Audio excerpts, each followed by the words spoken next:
Assalamualaikum warahmatullahi wabarakatuh.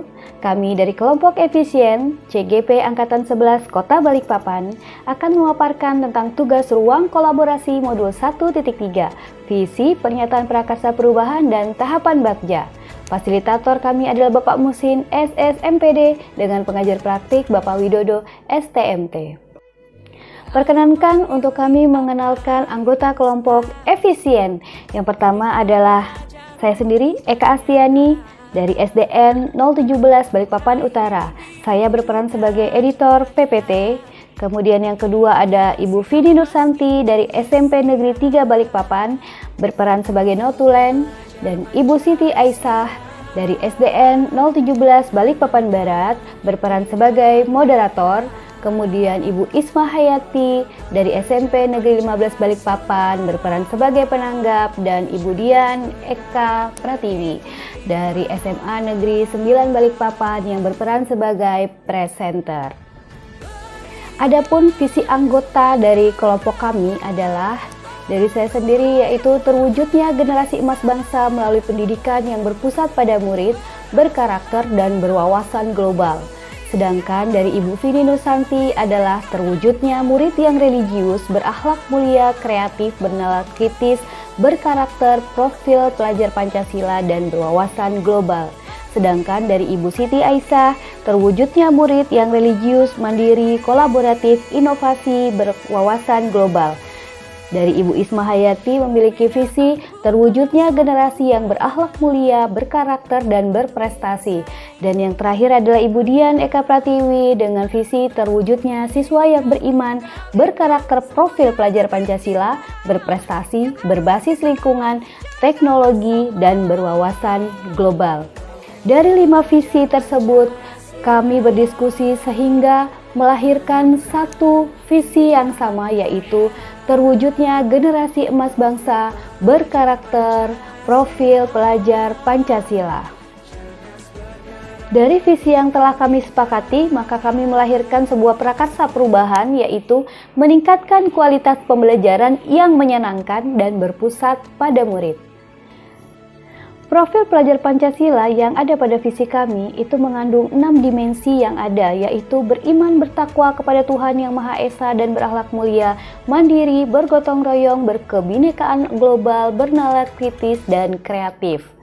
Beriman bertakwa kepada Tuhan Yang Maha Esa dan berakhlak mulia memiliki pengertian pelajar yang berakhlak dalam hubungannya dengan Tuhan Yang Maha Esa, mampu memahami ajaran agama dan kepercayaannya, serta menerapkan pemahaman tersebut dalam kehidupannya sehari-hari.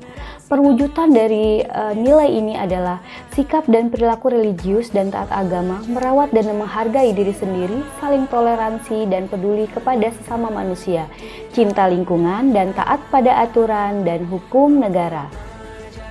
Dimensi yang kedua yaitu dimensi mandiri yang bermakna pelajar yang bertanggung jawab atas proses dan hasil belajarnya.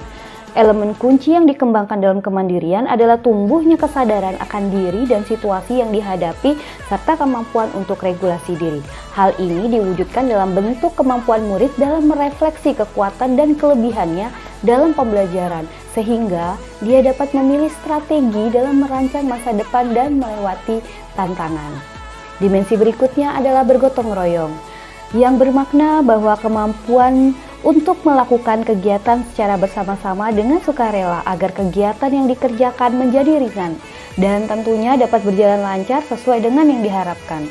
Hal ini dapat diwujudkan di dalam kelas dengan cara berkolaborasi dalam proses pembelajaran, mulai belajar dari kelompok kecil, kemudian saling bekerja sama dan tidak menyerah.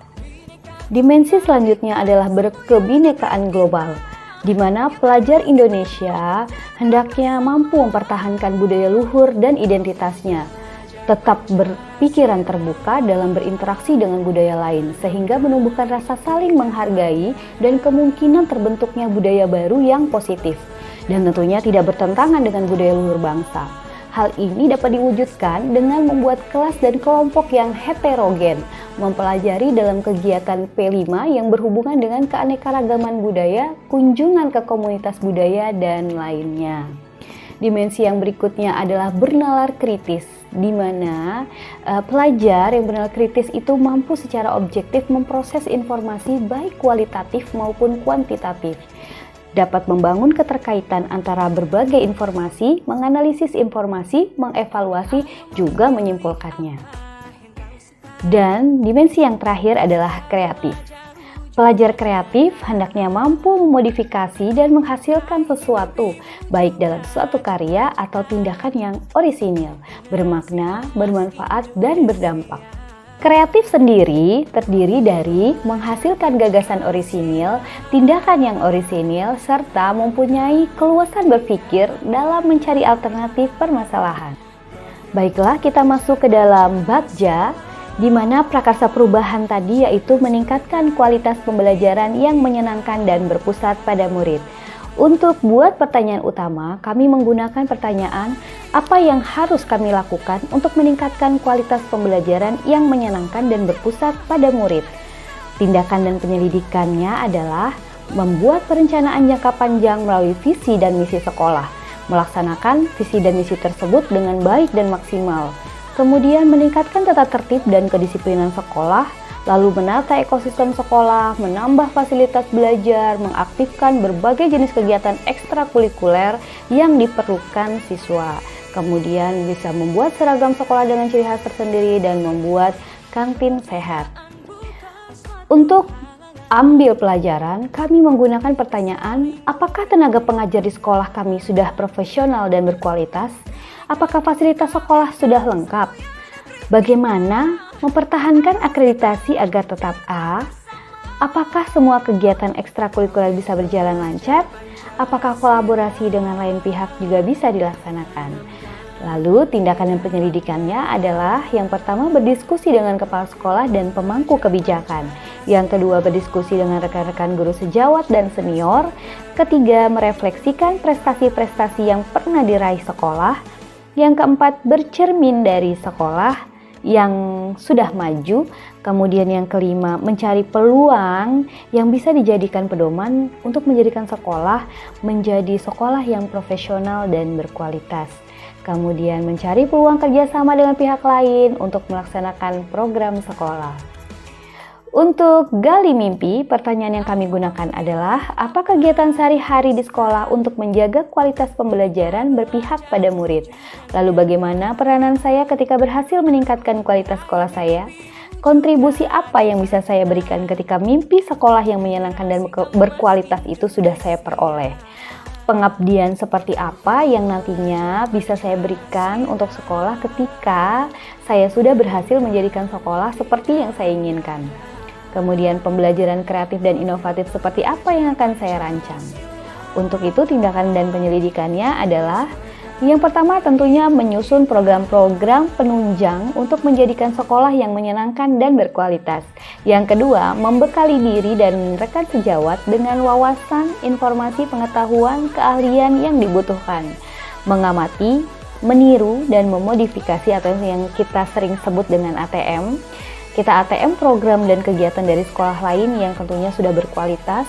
Yang keempat, melakukan berbagi praktik baik di dalam kombel sekolah mengenai pembelajaran yang berpusat pada murid dan berbasis teknologi.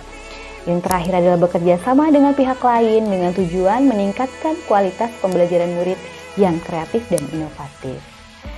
Di bagian jabarkan rencana, pertanyaan yang kami gunakan adalah apa langkah awal yang harus saya lakukan untuk meningkatkan kualitas pembelajaran yang menyenangkan dan berpusat pada murid? Lalu berapa lama waktu yang saya butuhkan untuk mewujudkan rencana tersebut? Tindakan atau penyelidikan yang kami lakukan adalah menjadi guru berprestasi, kreatif, inovatif, dan kolaboratif. Yang kedua, menjadi pembelajar sepanjang hayat. Lalu yang ketiga, mengembangkan diri secara akademis, karir, dan organisasi. Yang keempat, berkolaborasi dengan semua elemen sekolah. Mensosialisasikan kegiatan sekolah secara berkala melalui humas sekolah dan sosial media lainnya. Dan yang keenam, menjalin kerjasama dengan komite sekolah dan orang tua atau wali siswa dengan pola segitiga sama sisi. Baik, masuk ke atur eksekusi. Pertanyaan yang kami gunakan adalah siapa saja yang akan terlibat dalam mewujudkan mimpi saya tersebut. Lalu, kapan usaha untuk memulai mimpi tersebut bisa saya mulai? Dan bagaimana cara untuk mendapatkan informasi mengenai pembelajaran yang menyenangkan dan berpusat pada murid? Tindakan atau penyelidikan yang kami lakukan adalah mendapatkan dukungan semua ekosistem sekolah. Yang kedua, segera memulai dengan memperbaiki hal-hal kecil terlebih dahulu. Yang ketiga, memperbaiki sistem pembelajaran dan sistem pendidikan, melakukan studi banding ke sekolah-sekolah yang sudah memiliki kualitas baik, lalu melakukan kerjasama dengan PTN dan lembaga lainnya untuk meningkatkan kualitas belajar murid. Dan yang terakhir, kita bisa menonton YouTube mengenai kiat-kiat menjadikan sekolah sebagai sekolah yang inovatif dan berkualitas, dan tentunya berpihak kepada murid. Demikian yang dapat kami sampaikan. Terima kasih. Assalamualaikum warahmatullahi wabarakatuh.